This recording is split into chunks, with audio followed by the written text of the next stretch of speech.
Rose was simply observing the Royal Knights during their practice session when the squad's chief commander approached him abruptly, ordering him to clear the area. He claimed Rose was causing a disturbance by standing there all night like a madman. His maid immediately intervened, stating, "Excuse me, you are addressing a prince." The commander remained indifferent, retorting that he didn't care about his title. He insulting the prince, calling him a useless, unattractive, and lonely bastard who was obstructing the training. However, in that instant, the commander encountered a gaze from the boy that was entirely unexpected, an intense, savage stare that seemed inappropriate for a 14-year-old. The atmosphere instantly grew heavy. Soldiers began gathering around to investigate the commotion. Upon recognizing the third prince, whom everyone dismissed as a pathetic joke, they initially relaxed. But then, the youth reached up, snapped a twig off an overhanging branch, and calmly informed the commander that his knights were incompetent. He labeled their training as garbage, asserting that the troops weren't being disciplined, but were merely being wasted and babysat. Naturally, the commander took offense and was on the verge of cursing at the boy. Yet, in a split second, the kid vanished and reappeared behind him. Abel barely managed to raise his sword in time, intuitively knowing that failure would have meant death. He had just blocked a lethal strike aimed at him with nothing but a stick. The boy smiled. Then, letting go of the branch, the commander's sword was sent flying out of his grasp, completely disarmed by a mere twig in front of every single soldier under his command. The youth remarked that he was actually impressed by the commander's profound lack of skill. Noting he couldn't even defend himself against someone deemed useless, Abel immediately dropped to his knees, begging for clemency. While his men stood frozen in disbelief, their superior was on the ground groveling before the prince, whom nobody previously respected. Now, this individual's real name is Baron. He was formerly a monarch, the king of a nation known as Sacria. He had waged a war against the kingdom of Qs over an artifact called the Axis of Time, which possessed the literal power to rewind history. Qs had utterly decimated everything. Baron lost everything to those Qs forces when he found himself surrounded by enemy major, alone, with nothing left but his sword and a single arm. They essentially annihilated him with magic. Then, he awoke in a plush bed, surrounded by attendants inside the royal palace of Kush, the very kingdom that had destroyed him. Yes, he is now inside the empire of the people who slaughtered his comrade. He is intent on burning this place to the ground from the inside out, and eliminating every single one of them, because he now inhabits the body of Kylan, the third prince. The major issue is that this prince is known as the weakest, most disliked, and most pathetic member of the royal bloodline. At least he has this maid who, at first glance, might be mistaken for a girl, but is actually just a very effeminate male. While he is eating and relaxing, contemplating his new reality, he remembers that in this household, all three princes are required to dine together by royal decree. When this individual named Planche walks in, looking like he thinks he's a character in an anime with that jacket draped over his shoulder at 7 a.m., our protagonist, who used to be the type to just lower his head, looked him dead in the eye and said, "Yo, what's up?" Planche, maintaining his typical well-mannered facade, suddenly grabbed a knife and hurled it at the boy's attendant to pierce his skull. However,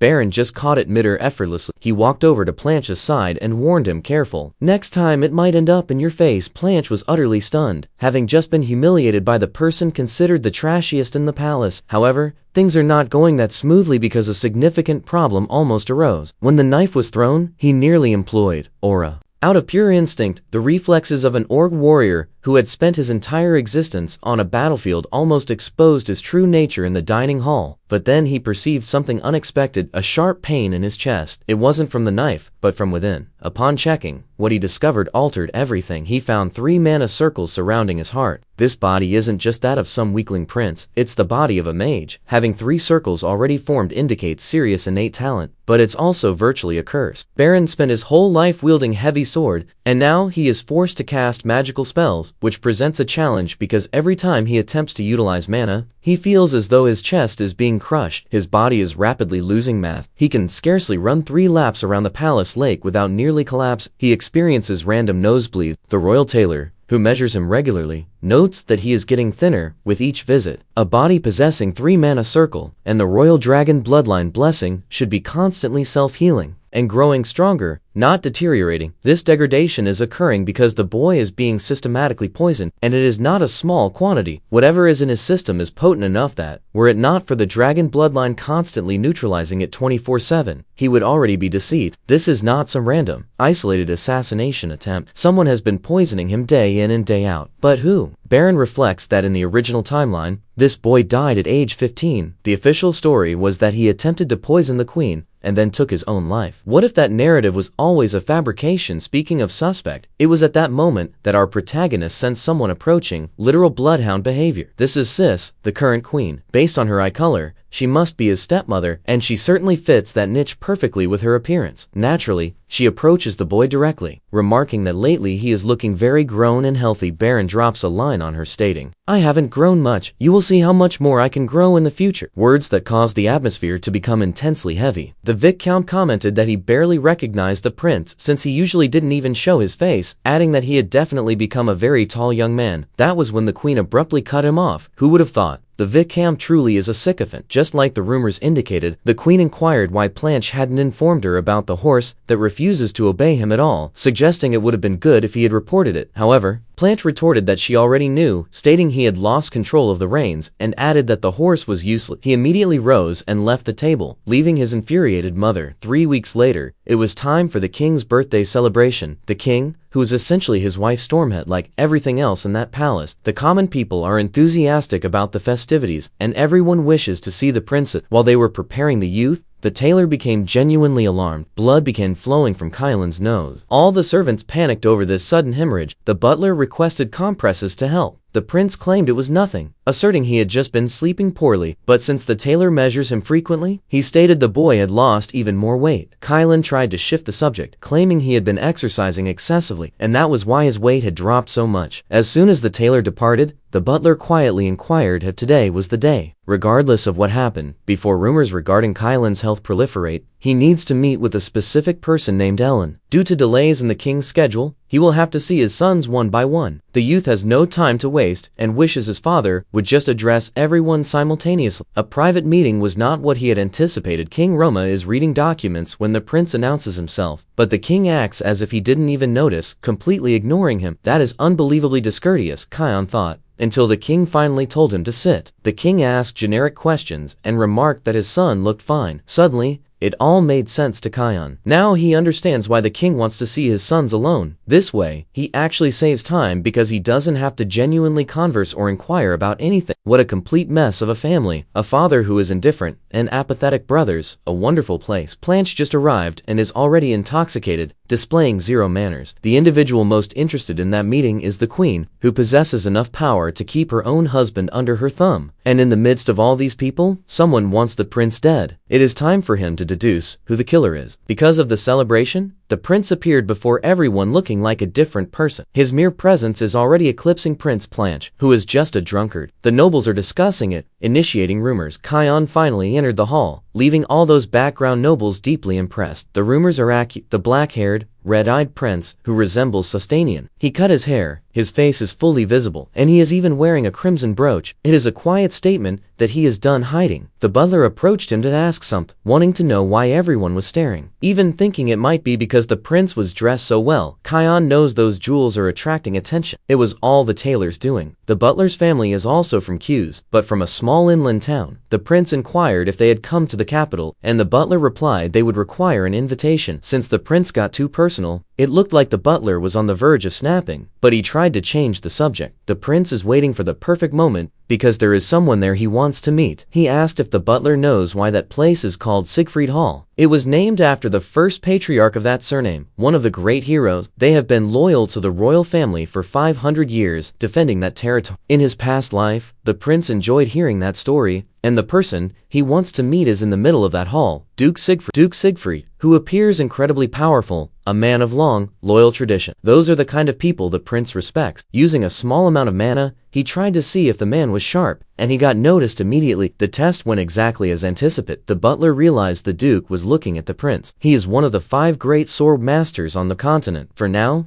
the prince will act as if nothing happened. In the middle of the hall, the king thanked the guests for attending. Kylan was already outside with his butler. The youth managed to tame that stubborn horse, discovering it is actually gentle and intelligent. Now they needed to proceed to the main gate. Someone had been prevented from entering. Kion quickly realized what was occurring. It was the person he had wanted to find. Ellen does not possess an invitation to the party, so he is being kept out. The guards do not seem to know he is an important mage. Even so, they are blocking. Ellen thinks guests get treated based on how they look. The prince realizes the mage is doing this on purpose, like he is looking for a reason not to step onto those grounds. Already prepared to leave, the butler stated they cannot follow him because they would be disobeying the king's orders. Kion cannot lose the mage's trail, so he told his butler to hold the guards back, then spurred his horse toward Ellen. The knights ordered the prince to stop immediately. The king's order forbids anyone from leaving, but the youth jumped past them on his black horse, heading outside the fortress. Now, the butler has to do something to stop the guards, because he received a clear order to prevent that from happening. Full of energy, he told the knights to stop immediately because the prince had permission from Siegfried. Finally, the butler revealed who he really is. His name is Suyen, Duke Siegfried's eldest son. Later, someone is laughing heartily about what occurred. It is the butler's father, impressed by his son's cleverness. When he left their lands, he was just a little kid. It was a good decision. The boy is afraid the relationship between the duke and the king might get strained, but Siegfried is certain nothing will happen, because the king won't ask any question. He overthinks everything. If the prince got help from that family, he definitely won't be punished. There is a delicate balance of power there, so it will all be ignored like it never happened. Whatever reason drove the young prince outside,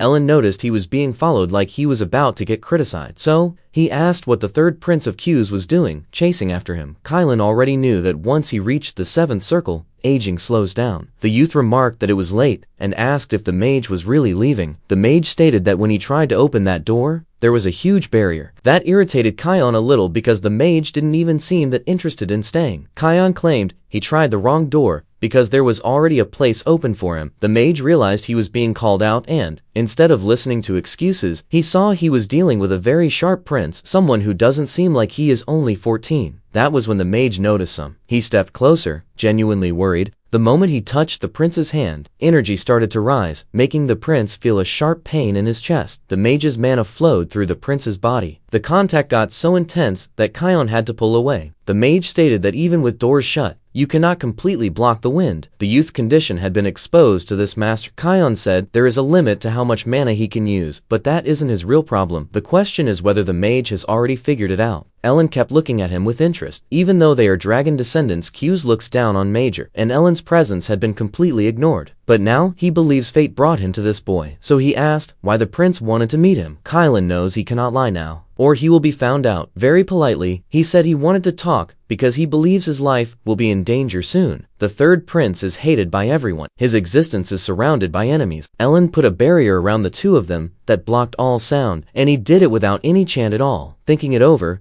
the mage asked what the boy's goal really is, to avoid what is coming or to get rid of the real problem. Kylan said the priority is stopping something worse from happening for now. And if he has to take the throne to get what he wants, he will do it. Ellen seemed to like that confident. A young prince who needs a mentor to reach his goals, that is genuinely interested. That is why the mage asked to be invited again. The prince knelt in front of him, introducing himself to his new mentor. With the mage's ego properly stroked, he agreed to save the prince. Back with the butler, he asked his father if nobody knows about his real identity, because it would be a problem if it leaked. Siegfried is very confident, but his son stays worried. He wanted to know how Leah has been lately. His father said, she is doing great handling the family's internal affairs, the position the boy abandoned. Whenever he wants to stop playing at being a butler, he can come back anytime. Realizing he won't see his son for a long time, the Duke listened, as the boy said they will see each other again in 3 months. Siegfried took that as his son leaving his current post. The boy stated that soon a young master will turn 15. His father asked if he knows what their surname means. They are known as the Elephants of Q's. They never wanted a throne, but they are extremely powerful. They are the kings of beasts, and nobody can lay a hand on them. After saying that, Siegfried started smiling, saying their name carries real power. Then he told his son to do whatever he wanted, which made the boy genuinely happy. He said next time, he shouldn't make him worry so much. The butler fixed his clothes to return. Very formal, he said goodbye to his father, saying they would see each other soon. Siegfried thought his son was stubborn, typical of the family. He was also thinking about what the prince did earlier. If he can pull something like that off, he must have grown a lot. Now the Duke wants to know what the third prince is planning. The next day, a carriage caught everyone's attention. It had an emblem with 7 roses and a silver staff. People wanted to know why the family was visiting, but the reason seemed obvious. They have a good relationship with the king, and rumors were spreading. Ellen had just stepped down from the carriage. His young disciple had made it happen. The night before, They talked about exactly this. The mage needed to arrive at 9 o'clock. Competing with the queen's family's influence won't be easy. It is time to shake up the noble. The servants of that house welcomed the mage politely and said the king was already waiting. In the meeting, the king was surprised by the mage's presence, and Ellen asked for a place to stay. To compete with his wife's power, the king knows having that mage on his side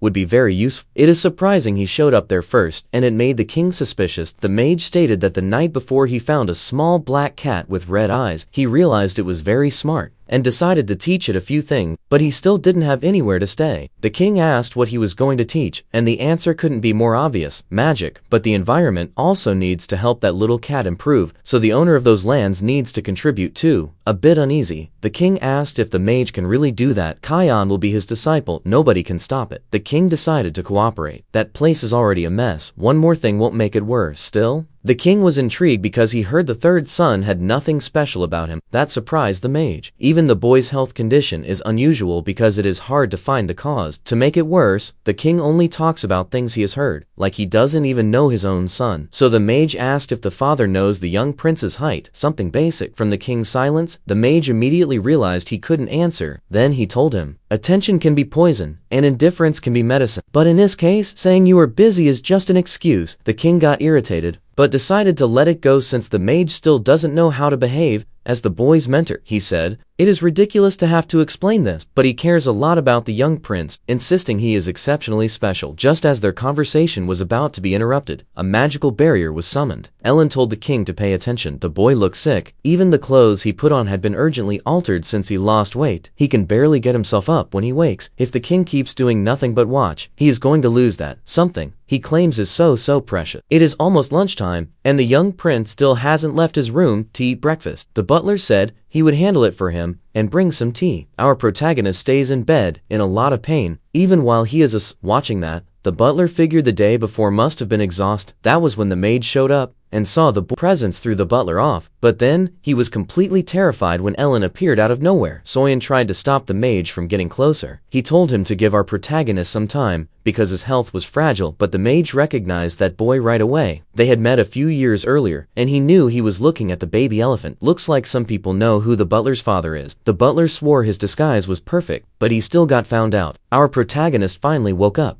but he had no idea how many hours he had been resting. He was told he had a visitor. Kylan saw who the mage was, and the boy received a small gift from him, some pills he had to take every day. Ellen said the boy was dealing with two problems. The first was that he couldn't control his own manner. The second was that his body was losing weight way too fast. Kylan was impressed by his teacher's ability to notice things. Ellen asked if the boy really had the power of the blessing. Kylan said yes, because of it, he should recover fast and have an affinity for magic. But somehow his regeneration seemed messed up. More and more intrigued, Ellen asked if the boy had never found that strange, with healing mixed with magical power. In theory, the boy's heart should be strong. His teacher agreed. The blessing hadn't disappeared, and his heart didn't have any issues either. Actually, his regeneration was being used constantly, just somewhere else. That statement completely shocked our protagonist. He immediately realized he was being poisoned, and if it weren't for his blessing, he would have been dead a long time ago. Finding a poison that strong was pushing his body to its limit. Because of that, using mana was extremely difficult. Our protagonist knows that originally that boy was the victim of a murder, but he had already been getting poisoned, something extremely well planned. Knowing all of this fills him with rage. Ellen noticed the negative intent coming off him. A 14-year-old shouldn't be capable of that. Baron believed that little pill was the answer. His teacher said he had made it in a hurry, but it should be enough. Our protagonist started thinking about what would happen if he took it while still taking in the poison. That worried his teacher because then the treatment wouldn't work as well. Keeping the poison in his system would be very dangerous, but the boy already had an idea who the culprit was. It had to be the tea he drank every morning. Since he drank it in front of everyone, it would be easy to confirm he had ingested it. Maybe the boy discovered that in his past life, and that is what sped up his assassination. Things are very different. Theron needs to find out what is going on, while keeping everything secret. His teacher asked if that was the only option. The boy needed to confirm the tea was the source of the poison. That could put his servants in danger, because the culprit does it regularly, confident they will never be caught. Knowing the butler's real identity, the teacher said he would be safe, but he understood Kylan's fear and wanted to know what the next steps would be. Somewhere mysterious, a disgusting old man said that to use his trump card, he needed to receive something. The next day, Kylan wanted his teacher to accompany him outside. Some servants went to find Prince Planche, because the queen wanted to see him. She said the boy was very late, but he didn't seem to care at all. Drunk again, the young man drank some water. and told his mother to just say what she came to say and leave. The queen had heard our protagonist had gotten a mentor, Ellen, the 7th circle mage. That news was spreading among the nobles. Blanche couldn't care less. The queen told him he had to appreciate the investment she had made. It was time to get ready. A lot of eyes would be watching the heir from now on, so he'd better not disappoint them. Blanche got furious and threw a cup at the floor. Even though he hurt himself, he kicked the servants out. Now he was more and more irritated with our boy. The source of his frustration. Because of the king's birthday celebration, the royal party was touring the capital, and his children were traveling with him too, making the people extremely excited. Kion was the one the crowd most wanted to see. The butler asked if he was feeling okay. At least his face looked a bit healthier. Kylan said he had been resting well. Thanks to the antidote he was taking, breathing was much easier, and the pain in his heart was gone. Unfortunately, the schedule that day would be long, which made the butler very worried. Still, the protagonist was healthy enough to see his subject. In the middle of the crowd,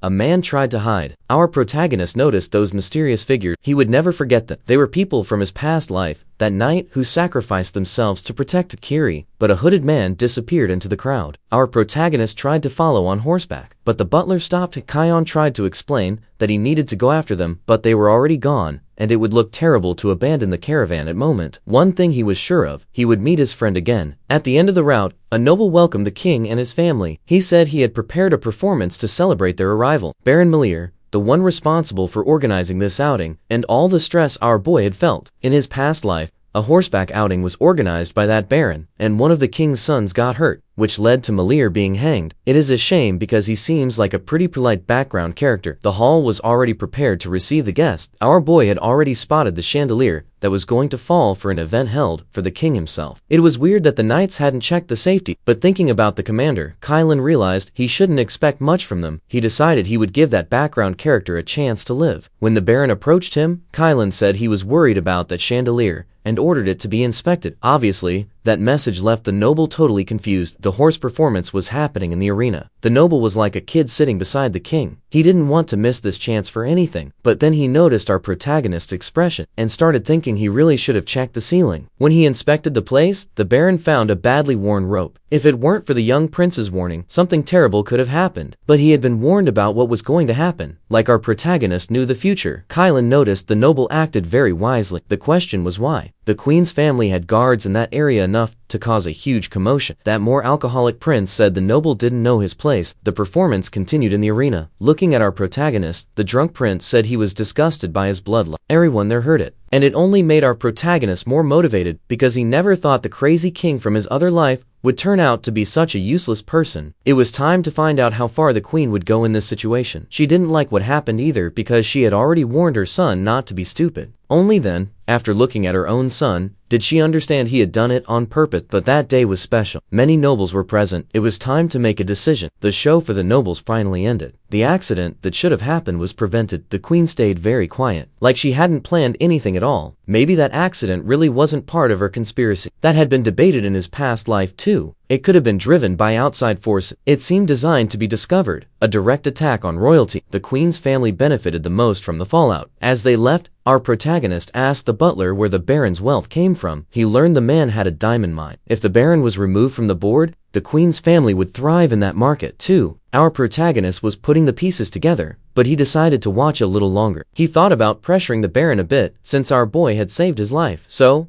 he told the butler to cancel all plans after the performance. He said the comments he had heard from his own brother were intense, and he was shaken. That was why he wouldn't be able to take part in the rest of the schedule. The king was in his office thinking about what happened. Since the mage had scolded him directly, he started remembering the boy's mother, her final moments, until servants interrupted, announcing the queen's arrival. One maid said she would bring tea for them. The queen noticed someone had visited before she did. The king stopped the tea, saying the queen would be leaving soon. Getting straight to it, he asked what brought her there. She asked what would happen to her family after that event, but she was worried about her son's behavior. It could damage his place in the line of succession. She praised the day's festival and suggested the baron should be rewarded. The king realized she already had something in mind. Smiling, she brought up her family's exclusive right to supply horses to the royal family. To the king, she was giving up a very important asset, which only backed up what Ellen had said. Ellen said the queen wouldn't give up the royal guard over that because she wasn't desperate, but she would hand over something valuable, and the king should act like he hadn't expected it. After hearing the proposal, the king said he would enter Planche in the next event. That made the queen deeply happy. That night, the king came to dinner accompanied by his son, to reward the Baron for what he had done that day. The nobles already knew that was the deal between the king and the queen, because of Plancher's action, because the protagonist's fame, the king and the queen, because of Plancher's action, because the protagonist's fame was growing. His room got flooded with gifts. His rival's influence was shrinking, but he didn't need the kind of offer except for the Baron's gift. He would donate everything. It didn't take long for the butler to find the Baron's gift, a very flashy necklace made with red stone. It was so big it looked like it was made for a horse. That confused our boy, and he learned that when the Baron approached, the butler had said our boy liked the black horse. That's why he received the necklace. It had to be the Baron testing his intention. If he accepted this gift, he would get another one later. Kion thought the man didn't understand the value of his own life. Those jewels weren't enough, so he decided to send a message. He wanted to know the value of the necklace because he was going to buy it. The butler didn't understand the offer, and our boy said he wasn't fascinated by it. Actually, a very sinister plant had caught his attention. It was a gift from the Majors Association, and our boy found that really strange, but it had to be valuable because it came with an explanatory letter. When the plant dies, it releases its pollen. Our boy seemed to understand why it mattered. He said the gift would stay in his room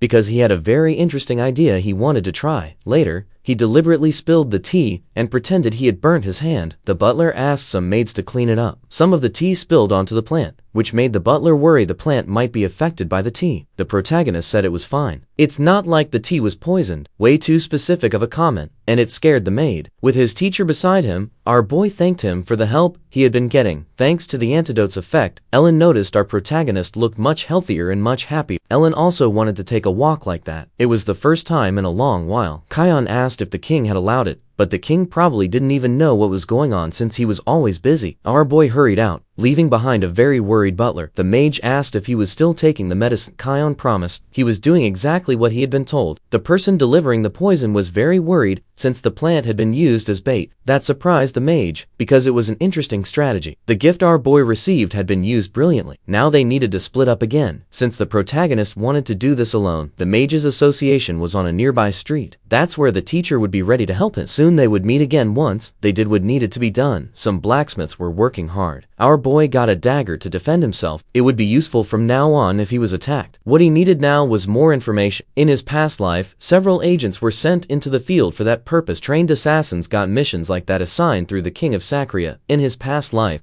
our protagonist did the same thing. On that dark street, he was completely unprotected, and he knew the assassins from his kingdom were very capable. Some drunk men were approaching him. He had to be careful not to reveal his true identity. Otherwise, he could trigger an attack sooner than expected. The truth was his exotic appearance appealed to them, so he had to be even more cautious. He finally entered a very peculiar shop, much bigger than he expected. Inside, the seller asked if the boy was looking for a carrier pigeon, but he said he didn't need those birds, which looked like they were sleeping peacefully. It even seemed like they had come from far away and were exhausted, and there was no better place for them than that shop. More and more intrigued, the old man asked what brought the young man there. Kion said he needed to feed his birds. In the blink of an eye, he was attacked. The blade passed close to his hood, and the old man said he hadn't sold birds recently, so he was very careful and suspicious. Kion quickly realized that wasn't an ordinary old man. It would be hard to fight him in that situation, so our boy decided to talk instead. He said the birds he was looking for had left a nest far away, so they needed food. They hadn't been sold. Birds was a code name for secret agents responsible for gathering information. Not even Sacria's agents knew everyone out in the field, so information wouldn't leak. The old man asked if the boy was someone's bird. Kion even considered using his former father's name to pretend he was a working bird, claiming he was there on Nebula's behalf. That left the old man very surprised. Everything was going well so far. Our boy asked for a bit of food because this bird needs to work. The old man immediately told him to follow. He led our boy into a secret room and said the young man must be a new recruit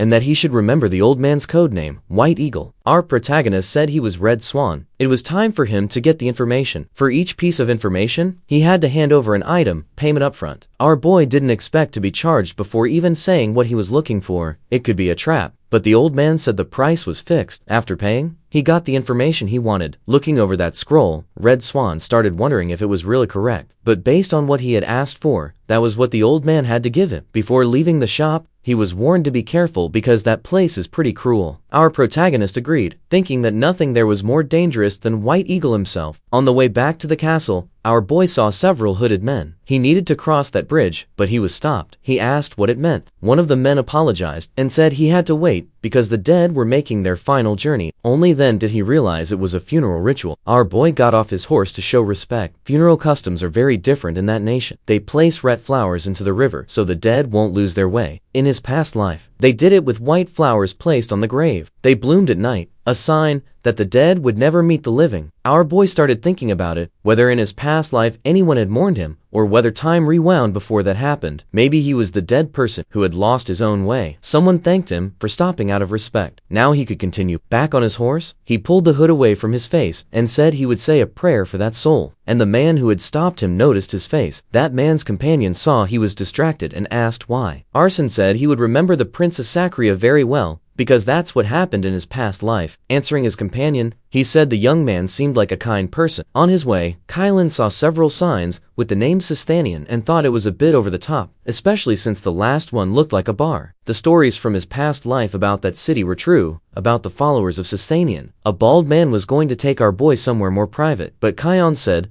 that wasn't where he wanted to go. He wanted the 4th floor of that building. The bald man was immediately surprised and quickly offered to show him the way. Kion was now in an empty hall. He saw a small object hanging on the wall. When he was with White Eagle, he had asked for just one piece of information, where illegal business happens in queues. After he triggered that strange object, a secret door opened in the wall. There was a staircase leading underground where our boy would gather more information. Some people were gambling down there, but that wasn't what he was looking for. Deeper inside, the illegal fights took place. People cheered intensely for their favorite fighter. The first match ended. The winner was stone-faced. While the loser's body was dragged away, the bets were paid out. The smell of